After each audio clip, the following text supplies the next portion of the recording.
Fantastic. Thank you all for joining us. This is a public hearing for the annual safety plan. The purpose is to hear from the public. We'll give also some additional information before the board adopts this year's safety plan, most likely at the January 13th meeting. But with that being said, I did not see the sign up. So feel free, please come join us. Yeah.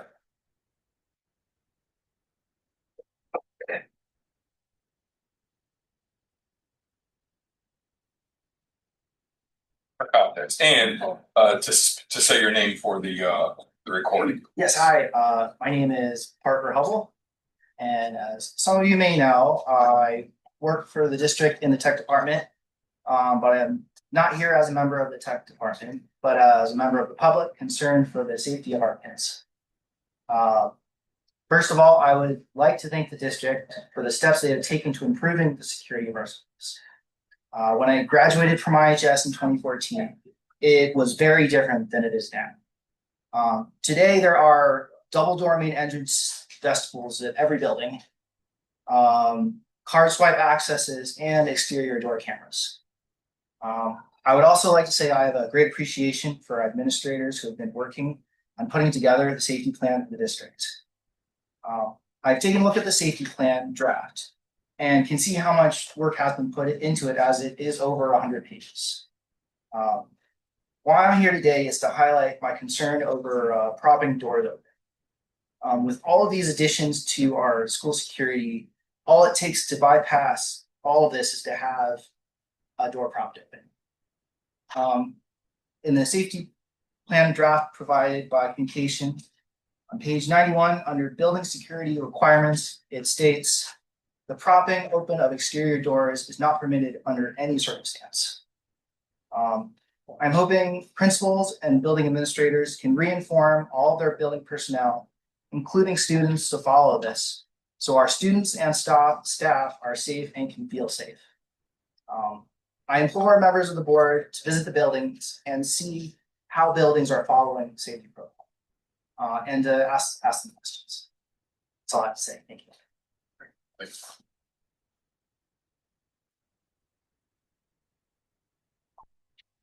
Fantastic. Dan, how about we proceed and we'll address this as well. Sure. If there's any immediate. Oh, the prop. Do you want me to address the prop doors? Sure. First? Then we'll go. We'll report later on. Yeah. Actually, Parker also works for ICSD, and we have had a meeting about this. On we have an alarm system on doors, so we've talked about how to create a system that's more efficient, where administrators could receive alarms for doors that were propped in their building. And that might be prioritizing some doors, because we have, I mean, one of the other issues is that many of our buildings have so many exterior doors, and I'm really talking about the high school at this time. But maybe prioritizing some of those doors and working with administrators so that they could get alarms, and in different ways, and using different technologies to give them that notification. And we also talked about, like, how long does a door need to be open before administrator gets an alarm, looking at that. So that's something we can continue to do. We have the capability of giving all of our administrators alarms when doors are propped. We just have to deliver it in a way that is meaningful and in the way that works for them, if that makes sense. Because if you have, I don't know how many doors we have at the high school, but 800, I don't know. Okay. Maybe not that many. Maybe not that many. Okay. All right.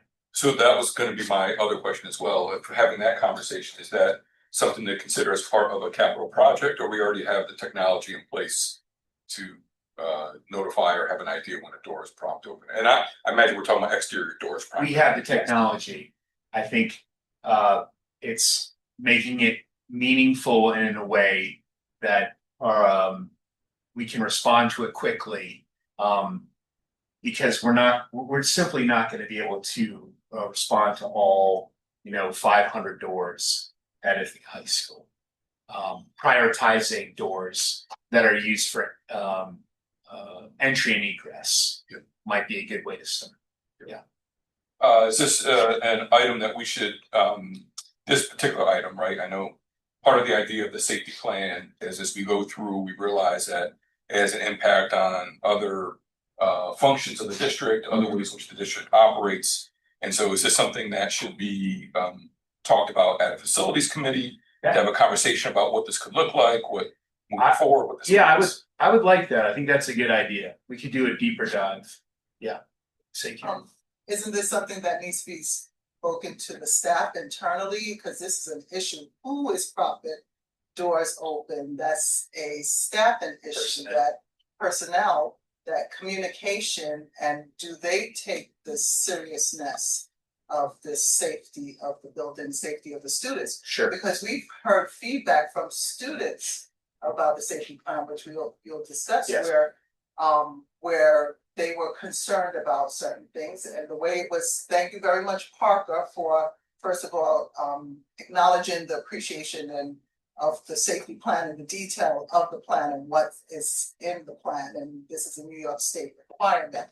But now, what training are we doing before we proceed to capital project? And we have cameras too. Who are the offenders? Are they regular offenders? And right. So we need to do that due diligence. Why are people profiting? Because if we start to say get an additional alert to principals and administrators, we are acknowledging that the profit is okay. Right. People will continue doing that. Yeah, thanks, Karen. I see them sort of as a both and, but I know of a number of our elementary schools also have direct outside door access, right? So for me, I don't believe you were talking about main entry points. That seems to be relatively secure. It's the not secure enough, right? Maybe not even saying that, but it may be the non-main entry points that we're worried about. High school being a great example, but again, I know a number of our buildings have multiple doors to the outside that you cannot get in, but they do provide egress, right? And so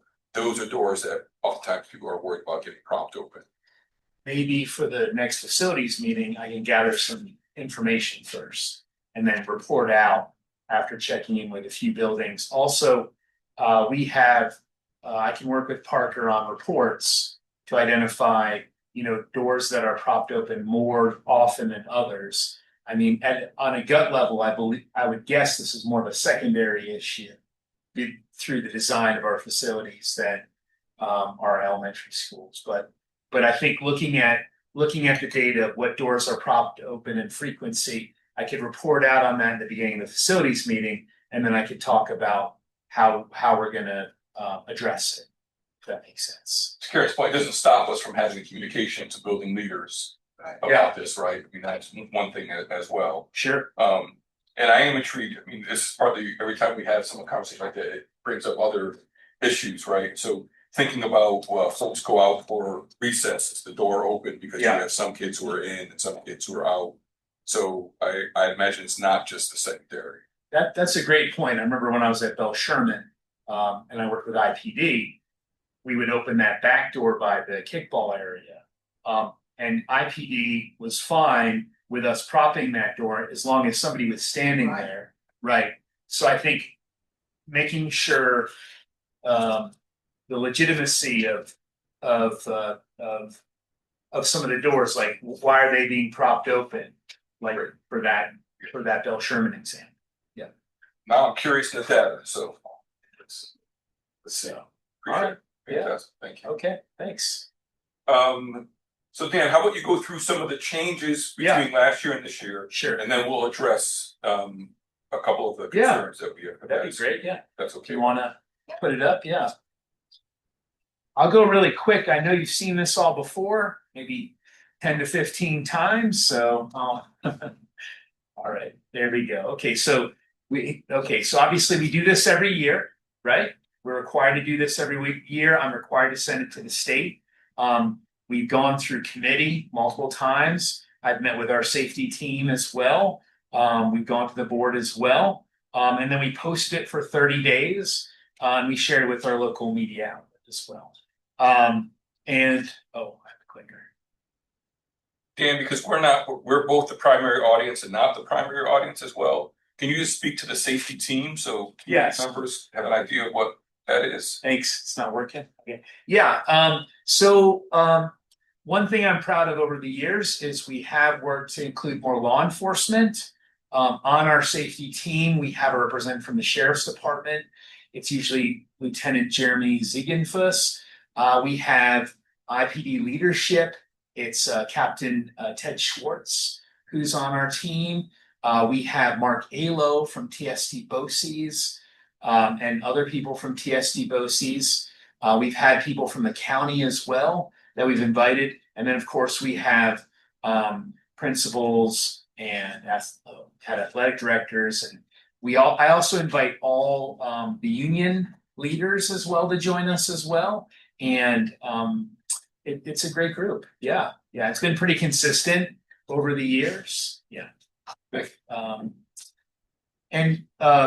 What happens is I do meet with that team in the summer to review the memos from the state to make the changes for the safety plan. So for this year, if we go to the next slide, this is the right slide. We're following a commissioner's regulation that came out, and it's 155.17. I don't know, it's probably not interesting to anybody, but we were given a new regulation late in the year, May, June, and then we read over those memos and then we make the changes with the safety team. So this year, there's new standards for drills, emergency planning, terminology, and communication. Those are the areas that the state looked at. If we can go to the next one. I don't think it's working. Oh, it is. Okay. One of the great things that the state came up with is trauma-informed drills, and we've been already doing a lot of this. But we're trying not to create distress for students and for staff. And we're trying to take into account the emotional needs of all the students. So part of this is advanced notification. Now we've been doing this for a little while, but we want to make sure that all parents and caregivers are given at least a week's notice of all the drills, so there isn't any confusion. And when we're doing drills in our building, we're always supposed to say that it's a drill, it's not a real emergency. You don't have to do that for evacuation drills, but it is good practice to let children know it's a drill, it's not real. So for example, if you're doing a lockdown in a building, you'll say, we're in lockdown, this is a drill. This is a drill. You might repeat it a few times, just so people aren't scared unnecessarily.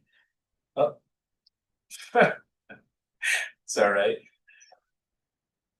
That's all right. On the next slide, well, there's some language that the state changed for shelter in place, lockdown, hold in place. I'm not going to go into a lot of detail of it. It's just a language change. We're going to make sure all of our shells, which are those big posters you see, shelter in place, hold in place, evacuate, lockdown, lockout, that shell will be updated with this language after the hearing. Okay. Does the acronym still hold true? Yes. No. Well, it says secure lockout now. Gotcha. Almost. Oh, we'll have fun with it. Yep, okay. Yeah, we'll make a new one. All right. Also, if we can go to the next slide. That's all right. Is that it? I got it. Oh, You got it? I'm gonna go back now.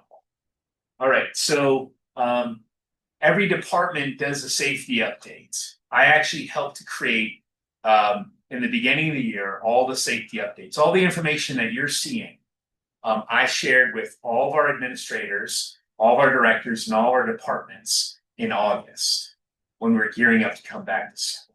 Even though it hadn't passed, I wanted to let them know ahead of time about all the changes.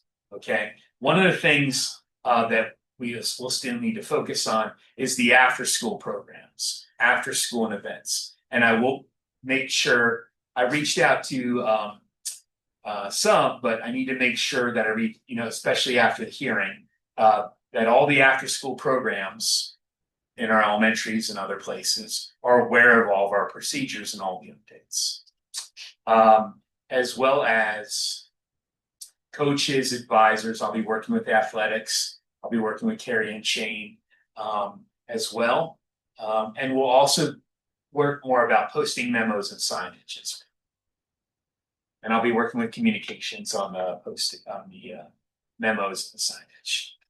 And on the last one I have, this is the newest. Okay, so this is Governor Hochul's extreme heat and emergency response. And I know I've gone over this before, but at 82 degrees, we have to start taking action.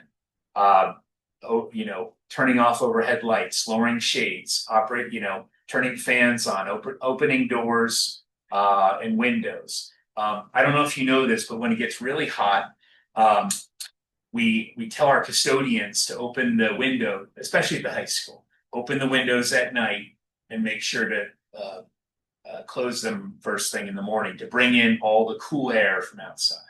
That's especially for like upper G and upper H. And it's also for all of our buildings that have second floors as well. Bell Sherman, Northeast, BGM has its own air conditioning. Now, when it hits 88 degrees, we are to relocate to cooler areas whenever practical. So I have worked with building principals to find spaces, especially in our buildings that are a little bit hotter. South Hill, I mentioned them already. It's really all the buildings that have second floors. Yeah. So I'll continue to work with building principals about where they can relocate. For example, South Hill, they use their cafeteria on the first floor to send a lot of their classrooms that are hot, or they could use their library. They don't use the gym because unfortunately the gym gets even hotter. But we've also, I've worked with Sean Warden Facilities to order many fans and many new portable air conditioning devices that we're working on. So that'll be a difference for this spring and as we go to this. So Dan, this is going to be a topic of conversation. Yeah. I hope not this year, but it has been for the past couple of years. Okay. Right? We're witnessing much warmer temperatures while school's in session, particularly in June. And with that being said, I think sometimes our community is not always the clearest on what the legal expectation is from NICSD law. And that is at 82 degrees, not that we cannot use that classroom, right, but rather the district is required to start taking actions to lower the temperature. I just want to make sure that we're clear on that, right? Yep. So at 82, we have to start doing something different. Hopefully we've been doing it beforehand. Yes. Right? We're trying to protect teachers, staff, students, you name it. And then at 88, when and wherever practical, we're asked to move out of that space. But there may be times, even at that point in time, where that may not be possible. That's correct. Yeah, that's correct. So I'm not advising that. I'm not advocating for it, right? I want to make sure that's clear, but I also want to make sure that folks understand clearly what it stipulates. Now, we should be taking steps, as we're already discussing, to not have to even worry about that. But I also want to be clear about what the regulation is requiring us to do. I should also add, in some of our hottest spaces in the district, G and H, we are going to have the ability to move 600 tons of cool air around our high school, and we can that's new actually with the work we've done through the capital project. So for the spring and the summer, we'll be able to prioritize hot locations in the high school, and I'm sure you've heard over the years, G and H had been probably the most commonly brought up by the public and by our staff. So we're definitely going to work to cool those areas first. The other thing we did run into was when it was hot in the beginning of the school year, we had one day, we had 1 or 2 days. We had people who did not want to move. So we'll have to, we don't want to force people as well. We'll have to figure out how to navigate that as well, if that makes sense. I think with fans, I think with windows open and shades drawn and fans on, I think we'll work with how people feel in those spaces, if that makes sense. I'm still considering how people feel, and they don't wanna move, but aside from any comments around that. Yeah, it was a hard, it was, Yeah. that was a hard one, because we had, I think as a former elementary principal myself, I think it's hard to move large. If we're talking about small children, I think it's hard to, even if there's a cooler classroom down the hall, I think sometimes it's hard to wrap your head around moving an entire group, and if you'll be able to teach them. But I think we'll have to work with the schools and the teachers on that. I mean, we want to be understanding, but we also want to provide cool space. In this specific building, there was a cool classroom down the end of the hallway, but we couldn't. It only happened on one day, but it'll give us something to think about for our next hot day as well. Yeah, I think that's something to have some conversation about. I think I understand it as an educator. Yeah, Classroom space and the setup has a significant for sure. impact on the pedagogy and the curriculum. For sure. And moving a class is disruptive. Yeah. At the same point in time, we have to think about safety for everybody. Yeah. For everyone's well-being. So I see both sides of it. And I'm sure we'll receive messages next time that this happens as well. It might depend on when 88 is. Yep. Like if you're hitting 88 at the very end of the day and you're ready to dismiss, I mean, there might be some other instances. So this is also part of the reason why the language in the safety plan may not be as specific as people are asking for it to be, because the regulation itself isn't as specific as some people are asking for it to be as well. And so in keeping with that regulation and keeping with the spirit, we know we don't want students and employees in unsafe, hot areas. So we have to try to continue to figure this out. Great point. Yeah, whenever practical, right? Yeah. I think that's the new language that was added in that second round of the act. Yeah. So with regards to after school programs or events that have outside individuals, I know in the plan it also says each building has their own detail safety plan. So that after school events will falls under this, as well as falls under the detailed building plan. Are you asking if the extreme heat protocols fit under the after school programming? I don't believe it does, actually. I believe that the extreme heat only falls under the school day requirements. And then there's some carve outs too, which are interesting. The carve outs are like I also work in food service. The kitchens are not under this at all. So, and because I've had some conversations with some EA employees too. So that if say our Boynton kitchen is above 88, it says specifically it does not fall under this. Yeah. So Because it's the appliances that could be help contribute that. yeah. As long as the items in the refrigerator are still cool. Right, and in our central kitchen, so Boynton's kitchen is our central kitchen, and it produces so much food that is then sent out to other buildings. It can get pretty hot in there. Yeah, they do most of their cooking pretty early in the morning now, so they get in early, about 4 o'clock. Yeah, so yeah. Okay. Good point, Karen. Sounds good. I can respond to some of those other. Yeah, please. Yeah. We received a couple of Let's Talk notices. Again, encourage other folks to use Let's Talk portal to communicate, give feedback, and we'll respond to a couple that we received. So some of the feedback I think we received it from a student, which is great to get that feedback. The first question was, why is there more information about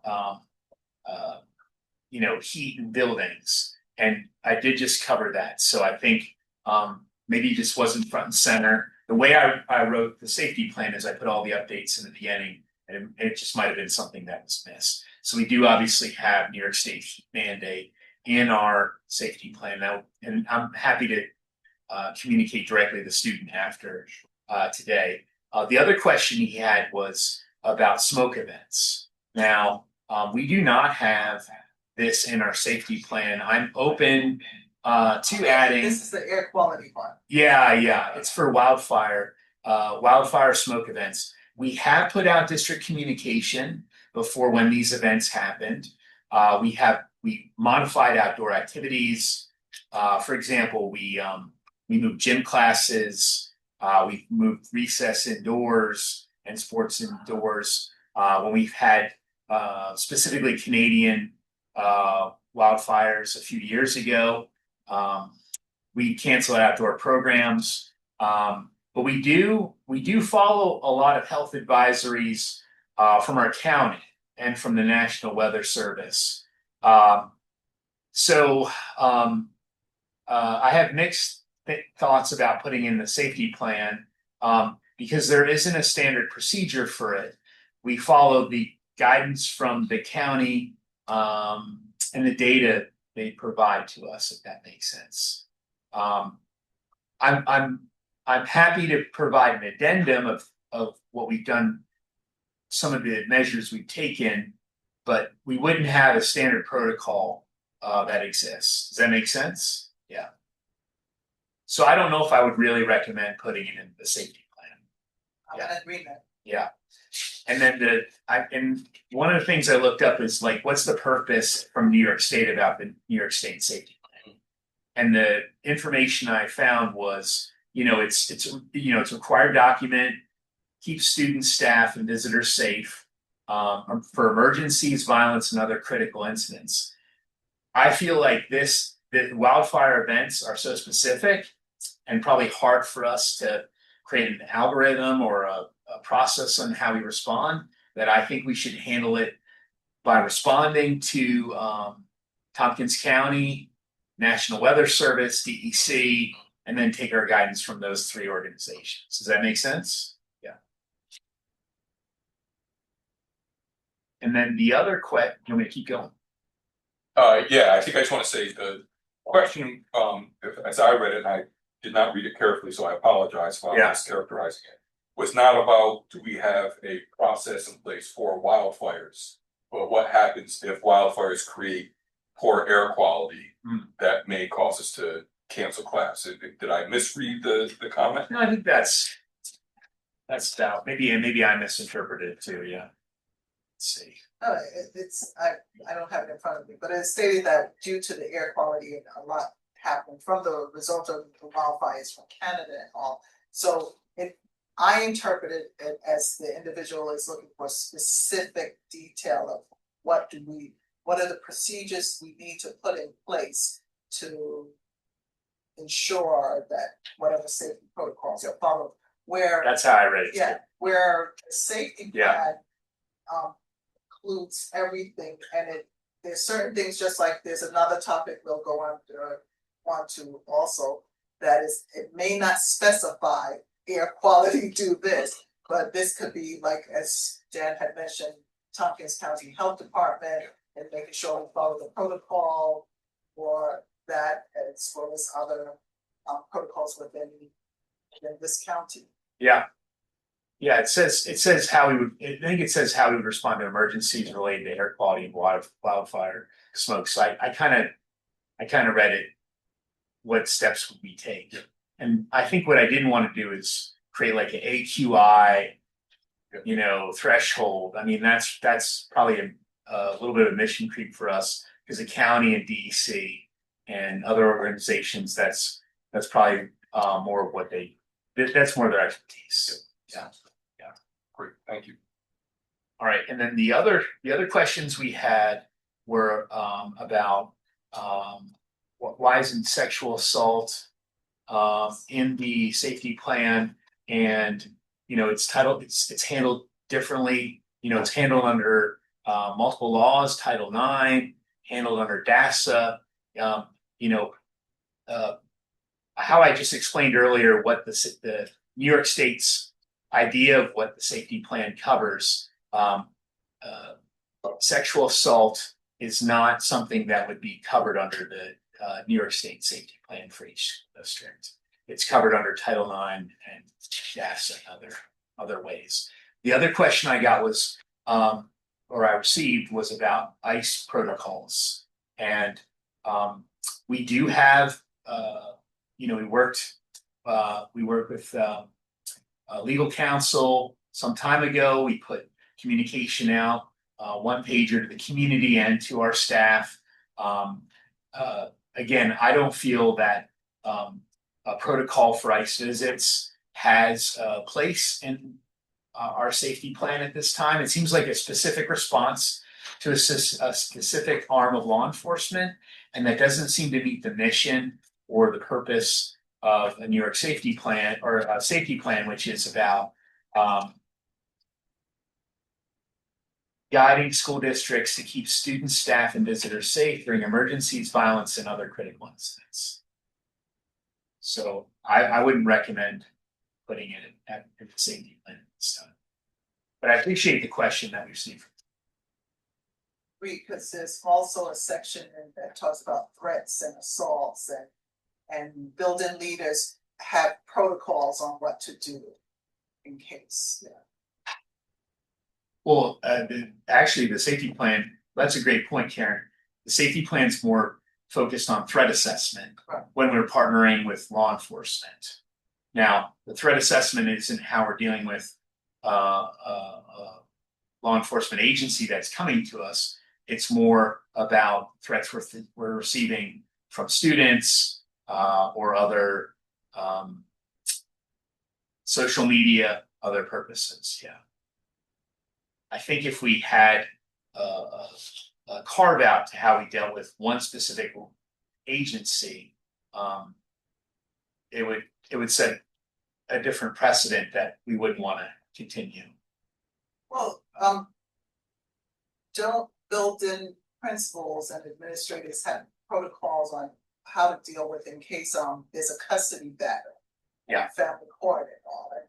And somewhere or other, I just saw ICE and somewhat connected the approach there that you can't just come into a building.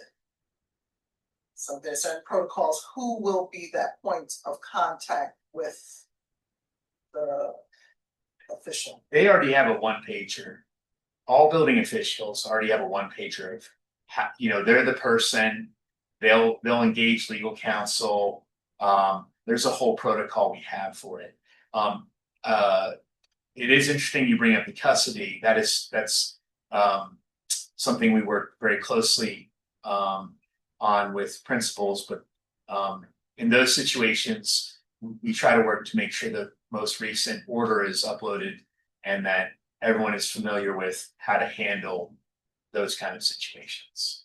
That makes sense. All right. Fantastic. Anything else? So what are the next steps with this document? I mean, where we approve at the next board meeting, I would imagine. Yeah, I imagine it being on the agenda for the 13th. Yeah. We are legally required to have a public hearing and post it. I think it's 45 days, which we've done. This is the public hearing, which now means it can go to the board for approval with any additional changes or modifications, or at least some clarifications for what we've been asked, and proceed from there. I like Sean Hagley say it's a living document too. I think just because it's approved doesn't mean we can't make an addition or so I think that if other students have questions or other board members have ideas, I mean, we can certainly make an addendum or appendix or something, right? Yeah, and that'd be a good thing to, we can't predict the unknown, and there are certainly been any number of unknowns that have come our way. So yes, it's a document that's always in flux and can change as to meet our needs and the needs of our community. So again, we'll proceed from there. Good. Before we close, just in the way in which you speak about it, I think it warrants a kudos to Dan, and I know you work with other folks. But as was mentioned during the public comment, the document is well over 100 pages. You've been responsible for it for a couple of years now, if I'm not mistaken. That's right. Which requires a significant amount of research, conversation, collaboration. And so we just want to offer our thanks for the amount of work that goes into creating this plan and mobilizing the safety team as well. So Yeah. thank you, Dan. Appreciate it. Been great. Thank you. Great. Fantastic. I think if that's it, we will bring the public hearing to a close. Feel free to reach out to anyone via email or Let's Talk portal. Thank you very much. Appreciate it.